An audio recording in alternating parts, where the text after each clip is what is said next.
Chers amis, bonjour. Nous allons parler aujourd'hui de la fête de Tou Bishvat, le nouvel an des arbres. Alors effectivement, nous célébrons la nature à Tou Bishvat, mais il faut savoir que dans la Torah, à 3 endroits, et dans la Torah et dans les prophètes et dans les Ketuvim, il est mentionné une comparaison entre l'arbre et l'homme.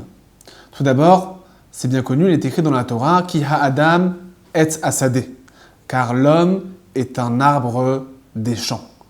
Le prophète Isaïe, Ishayahu, va dire « Ki mehaetz yeme ami » les jours de mon peuple sont comme les jours de l'arbre. Et puis à la fin, David Amelech, le roi David dans ses Tehillim, va bénir l'homme qui ressemble à un arbre.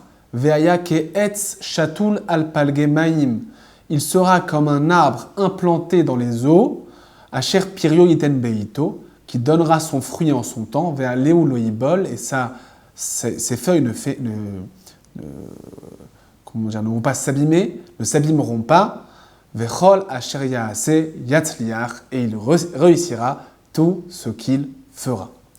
Et effectivement, l'homme est comparé à un arbre. Alors, jusqu'où va la comparaison?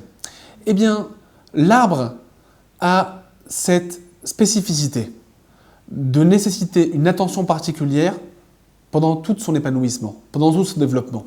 Tout au début, il a besoin d'attention, il a besoin de soleil, il a besoin d'eau, il a besoin d'ombre, il a besoin finalement qu'on s'occupe de lui. Et c'est là le grand parallèle avec l'être humain. L'individu, on pourrait le jeter comme ça et penser qu'il se développera tout seul, mais non.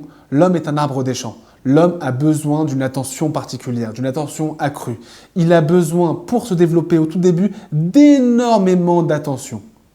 Et même une fois qu'il a grandi, de temps en temps, il a besoin qu'on le redresse, il a besoin qu'on le protège, il a besoin de soins. Comme pour dire qu'un homme, même s'il ressemble peut-être au niveau de vitalité, il ressemble peut-être plus à un animal, mais la vérité, c'est que sur le plan de son développement, il ressemble plus à une plante, il ressemble plus à un arbre qui doit grandir et pour grandir, qui a besoin d'une attention tout à fait particulière.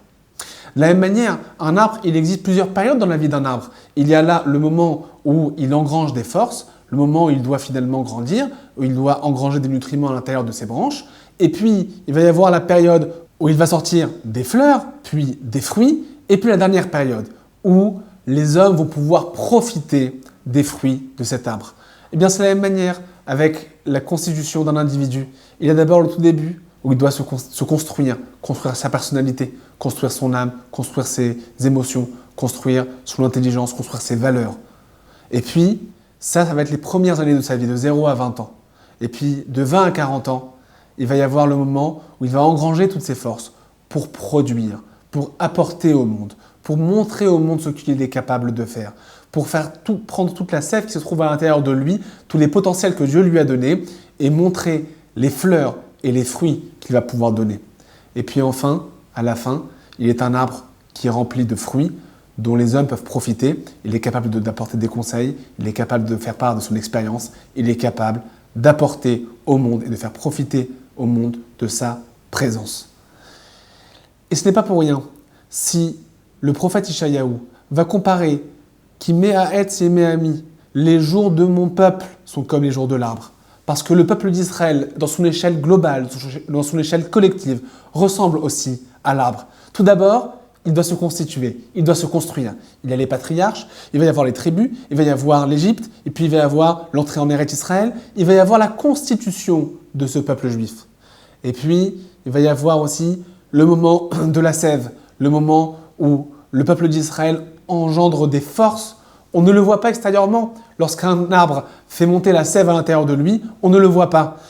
Ce n'est qu'à la fin, quand on verra les fruits, quand on verra ses fleurs et ses fruits, qu'on comprendra que toutes les années où on avait l'impression qu'il ne faisait rien, eh bien, il faisait monter de la sève à l'intérieur de lui pour pouvoir préparer sa floraison, pour pouvoir préparer les fruits qu'il allait apporter au monde.